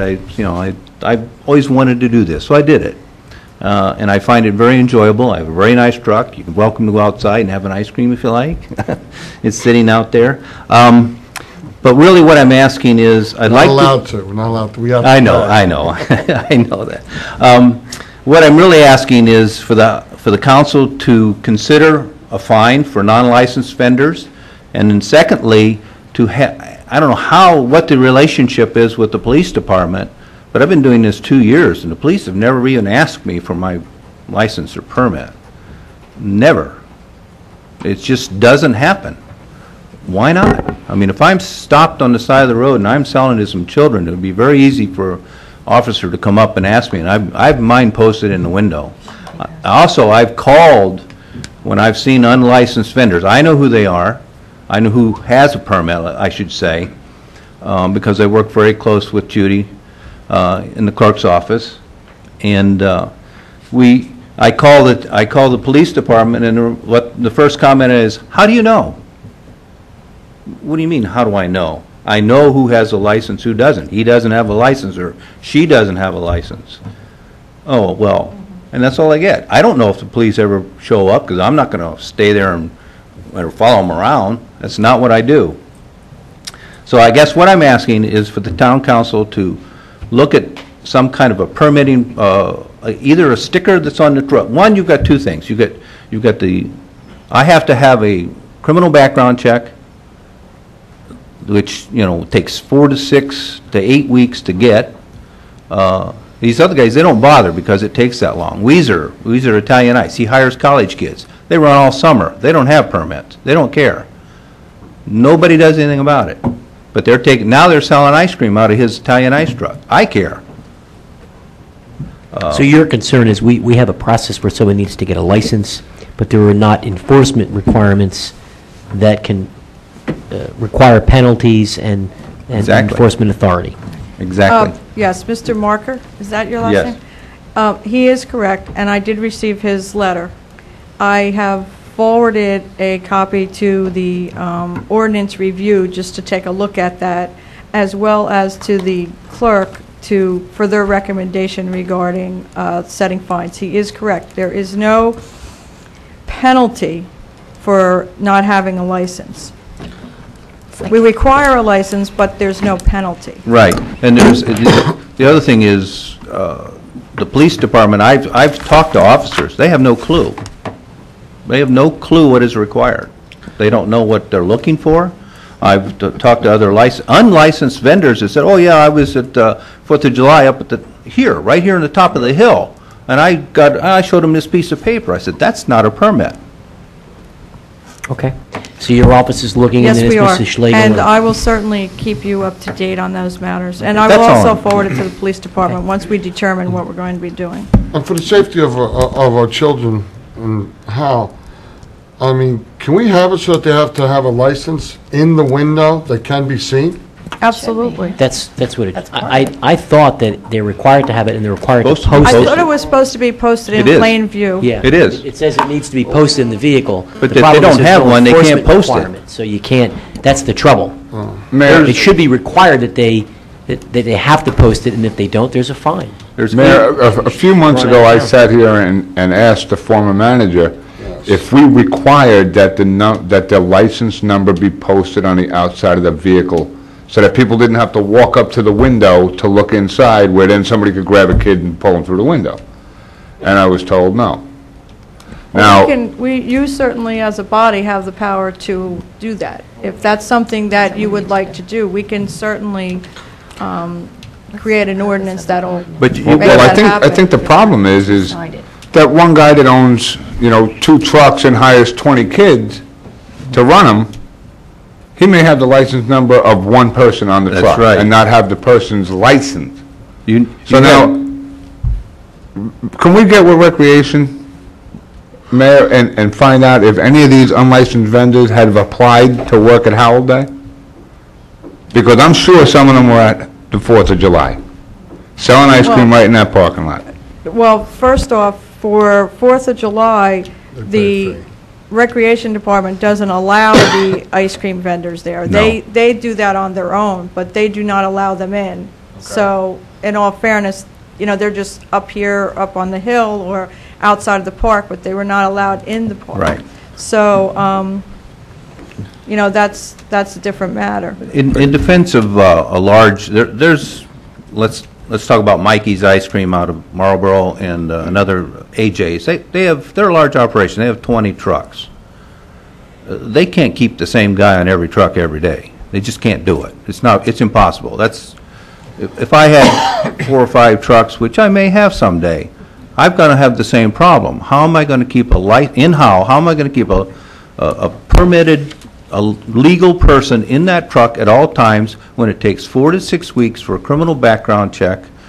If somebody quits, 4 to 6 weeks, you don't have anybody on the road, so they don't bother. Didn't we run into that problem with bartenders? Where like Applebee's or somebody said, not aware hey, of look, that. we wanted that every bartender checked or... Must have been before we all moved here, Councilman Howell. I'm not afraid of competition, that's not the issue.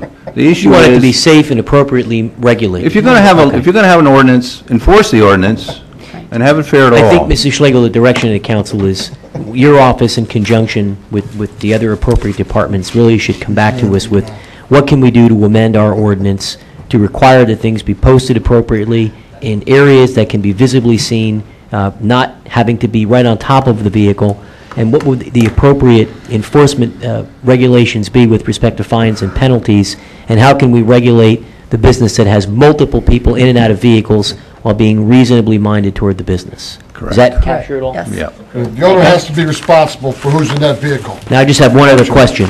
You're not the guy that every time we put supper on the table rings that bell and my kids are Absolutely, going yeah. batty into the house, are you? We do that on purpose. I bet you, well, that's what my wife and I think. All right, thank you for your comments, Mr. Marker. Mrs. Dixell, welcome, come on up. You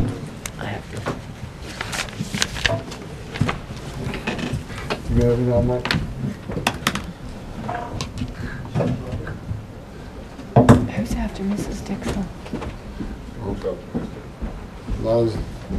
Not as lenient as the mayor.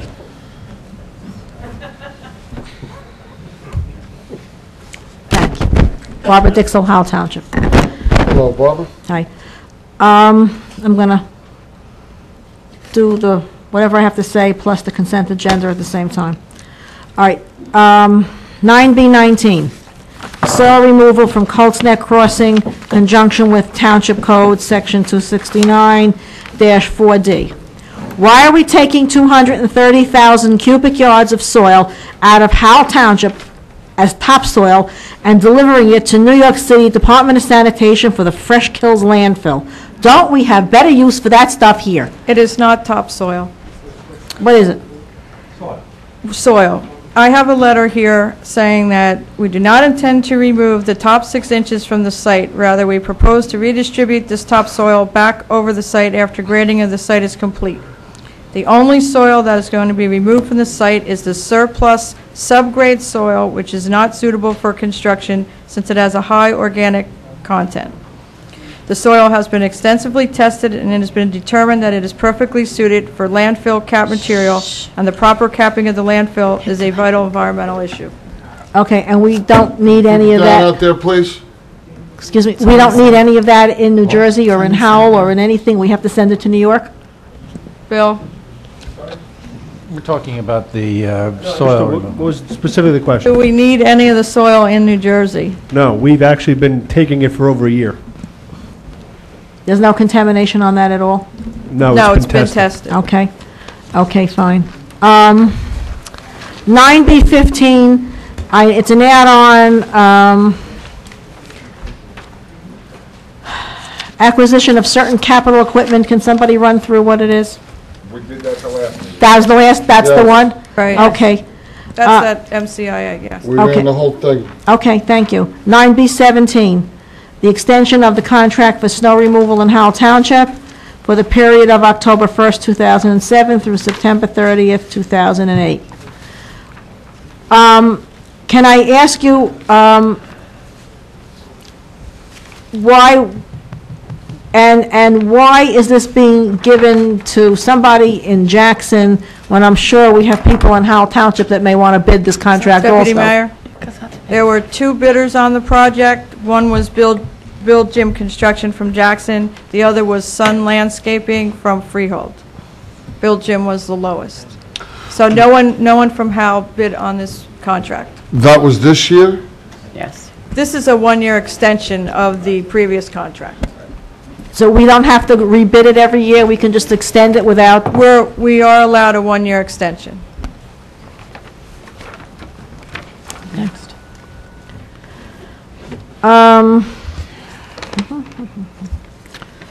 Okay. All right, 9B9, how close are we to the end of this development to nail his bonds and get a buffer? Again, Barbara, this is not the development that backs up the villages. Okay. How far are we away from that anyway? I really want a definite answer. What's the time slot? How far are we away from realizing something that we should have had 7 years ago? Buffers are typically planted in the fall and the spring, okay? As far as the development, it is significantly complete. There's a couple more houses to go. As far as time frame, that's not something that we give you. Basically, they control their destiny as far as that's concerned. All right, and in your estimation, how far are we away from this? Well, we can certainly ask them to put their plantings in if all the development in those areas are completed. And that would, again, give you another season of growth in your landscaping. Because whatever is there now, it's just few and far between and very sparse. It's like almost a joke. Okay, regarding your vendors, New York City has a very strict vendors ordinance, vendors licenses. They get closed down, period. If they don't have what they need, they get closed down and put out of business. And business should be shut down, or make an ordinance. And there are several things coming to one of the boards that I'm going to request that they send a letter to the council. But when businesses come to Howell Township, and I'm going to say it here too, when businesses come to this town, and they're in a zone of whatever, something is a non-permitted use or a non-conforming use, and they open up shop, and they're doing business as regular business here and there every day, and they have no permits, they have no licenses, and then they get nailed by code enforcement, and they start crying, moaning and groaning, and they got to come in here, come to a board, get their permits and whatever. I don't care. Until they get them, shut them down. We need an ordinance on the books that will finally make Howell Township tough enough to shut people down when they come in here and do business without the proper documentation, without the proper permits by boards. And I would really appreciate this council finally doing this. Because there's one or two things that are coming to the zoning board that are very questionable, and I'm going to ask them to send you a letter, but I'm asking you to look into crafting some kind of an ordinance to put teeth in our township that said, you want to come here, well, don't open up your shop, don't do business here, don't do anything, we don't want you unless you're going to come before the proper board you're supposed to be in, get your proper documentation, whether you're conforming or non-conforming, go to the proper board, but at least if you're going to be here, be in business here legally, or go away, shut them down. I mean that very seriously. Okay. Any other comments, Mrs. Dixell? Redbud, I do have a copy of the court order from March 6th of 2006 that said, you know, you guys cannot close that road because it landlocks the other development. I think And I do we've have a talked copy of about the it. original court order. We appreciate that, thank you. So, What other comments do you have, Mrs. but nothing, but just please, think of what I'm saying about the businesses that do wind up coming in. I mean, fine, you want to come to Howell Township, more than welcome You've to made have your you. point. We are very much aware of that, and that's one thing this body has the ability to do, is to craft ordinances and Please. make law, and we will look into that. All right, thank Thank you you for your very comments, much. I Mrs. appreciate it. Dixell. All right, that's going to close the public hearing portion of the agenda. I'm going to call the council's attention to our consent agenda items. I'll remind everyone, this is our regular meeting. We've already workshopped these items. I do not believe there is anything from a consent agenda perspective that needs to be added on. Is that right, Mrs. Woolman? No, the list in front of you does have a few add-ons Okay. that are not on the agenda. All right, so let me call the council's attention to various add-on items. These include Articles 9A1, this is a land use introduction for dog kennels. Following resolutions as follows. 9B14, submission to the Monmouth County Open Space Grant, for which we had a public hearing earlier this evening. 9B15, execution of a leasing agreement with the Monmouth County Improvement Authority. 9B16, reaffirming the 2004 already approved Howell Township 208 plan. 9B17, an extension of snow removal, a contract in Howell Township. 9B18, the maintenance guarantee for Woodview Estates to be released.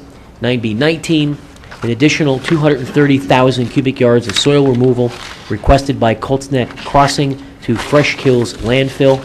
9B20, tentative and final sewer improvement for Parker Partners. 9B21, authorizing legal representation for Chief Ronald Carter in the Parola case. And 9B22 and 23, authorizing similar representation for Patrolman Harvey Cohen, Corporal Harvey Cohen and Patrolman William Brooks. In addition, we have two motions, 9C1 and 2, which are first being a coin-operated license request for Clement Kids on Route 524 and accepted as a resignation to the Affordable Housing Committee for 2008. I'd ask for a motion and a second, please, to add these articles to the agenda. So moved, Mayor. Second, Mayor. We have a motion and a second. Any comments on the add-ons? Hearing none, roll call, please, to add on those items. Mr. Howell? Yes. Mrs. Showmaker? Yes. Mr. Walsh? Yes. Mayor DeBella? Yes.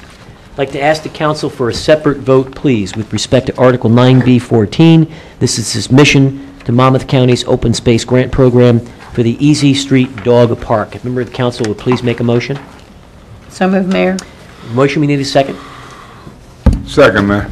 Motion and a second. Any comments or remarks on 9B14? On 9B14, This is our application for the open space grant for the dog park on Easy Street. that's what we're going to vote on right now, Mayor? Yes, sir. Just because it's a grant application, I thought it might be a good idea to have a separate vote since we had a public hearing. Any additional comments from the council? Hearing none, roll call, please, on 9B14. Mr. Howell? Yes. Mrs. Showmaker? Yes. Mr. Walsh? Yes. Mayor DeBella? Yes. All right, I ask the council for your attention regarding any consent agenda items upon which you would like a separate vote. Are there any items requiring a separate vote? I'd like to make a comment on 9B1. Go right ahead. I see that we're authorizing the road opening waiver for someone who had a fire, and it's just my personal opinion that here's where we're supposed to use discretion. They need to hook up, and the only way to do it is to let them open the road. And just my opinion, here is where serving the citizens of Howell would be best done by granting that waiver. All right, any other requests for a separate vote on any of the consent agenda items? I would like to ask the council for your indulgence for a separate vote on 9B19. So with that, I would ask for a motion to move all of the consent agenda items, excluding 9B14 and including the add-on items, also excluding 9B19. Is there a motion? Mayor, just one comment. Also make sure that you have 9B12 and 9B13. They're not as asterisk, but they are included in Yes, they do consent need to be agenda. included on consent agenda. I guess on the agenda, they're not noted with asterisks. So the maker of the motion, you need to recognize that that would include 12 and 13. I'll make a motion, 9B1, 2, 3, 4, 5, 6, 7, 8, 9, 10, 12, 13, 18, 19. I would ask that you not 20, make 21. 19, 19 separately. please. 20, 21, 22, 23, 9C1, and 2, Mayor. And in addition, yeah, that's correct. Okay, great. We have a motion. We need a second, please. Second, Mayor. Motion and a second. Any comments or remarks? Hearing none, roll call, please. Mr. Howell? Yes. Mrs. Showmaker? Yes. Mr. Walsh? Yes. Mayor DeBella? Yes, we need a motion, please, on 9B19. So move, Mayor. We have a motion. We need a second. Second. We have a motion and a second. Any comments or remarks? Under comments, I voted against the resolution on the 21st. In addition, I think that moving this kind of soil, sending it outside of the community is a bad idea. It's just my personal opinion. I continue to have concerns about the validity of this project being approved right from the beginning. So any opportunity I have to be vocal against it, I'm going to continue to do it. So I'll vote no on 9B19. Any other comments? I don't want to take nobody by surprise here. No one's convinced me that we don't need this 230,000 cubic yards of soil in Howell Township. Can my anybody concern. convince me we don't need it in Howell Township? No convincers out there? Mrs. Schlegel, if we may, to Mr. Nunziato, one of the primary reasons I'm concerned is I just can't imagine why we'd let this soil leave the boundaries of our own community. I mean, that's what I put Mayor, notes here. I don't know if you were in the room, I just want to make it clear. Sure. That it isn't topsoil. No. So I don't know if you're aware of that, so I think you had stepped out. I but may have. It just says soil. So what kind of soil is it? Is it bad soil? It's any kind of soil other than 6 inches below, and it's also not good for construction, I believe. I think Well, that's what they're stating. I'm not an expert, so So what could it be used for? It can be used to cover and cap the Fresh Kills landfill to keep contaminants from flowing into the, basically into the surrounding water and then ultimately into the Atlantic Ocean. That's essentially what the So project is for. would And many landfills communities maybe look to buy this kind of a soil? I mean, are there entities that need this kind of soil and would pay for it? Well, they're selling. Coastal Crossing selling it. They're not giving it. I understand that. Oh, yeah. Don't forget that this is not the township's soil, and the ordinance that this resolution is about is simply waiving the permit process, basically to speed it up. Because if they apply for the permit under the ordinance, we'd have a slightly different resolution before us. But essentially, the ordinance only simply says you have to apply for a permit. So if they apply for the permit, we have to grant them the permit? You don't have to, but I would think that. So let me just go back. You just said without a good something reason not a minute to, but- ago that they're asking us to waive a permit process. Just for the record, I don't want to waive anything. Yeah, but in defense of a plan that I didn't develop, they have complied with police requests to give them notice of where the truck routes they're going to use, the exact routes they're going to use. They are going to comply with the noise ordinance and the ordinance that provides that certain kinds of construction and movements of these kind of materials are only during certain hours of the day and not on weekends. They've guaranteed that no topsoil will be removed from the premises. And it does serve a significant regional concern, which should concern everybody who uses the Atlantic Ocean around here.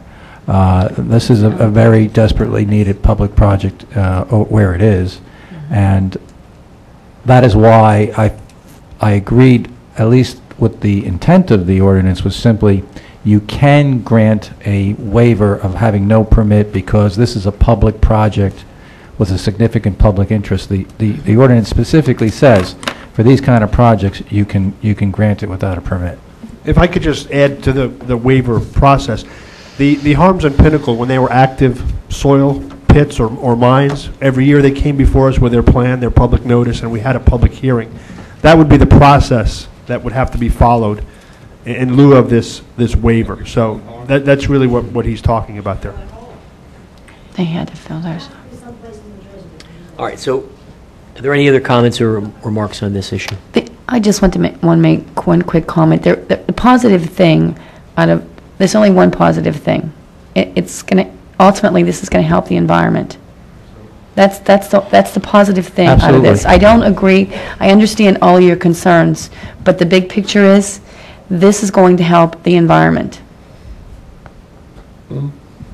Yeah, it'll certainly help the environment at the landfill in New York, which is a wonderful thing. Which goes into the ocean. There are landfills in New Jersey that are a hell of a lot closer. I think that New York State is a wonderful state. It's a great place to live. There are wonderful neighbors.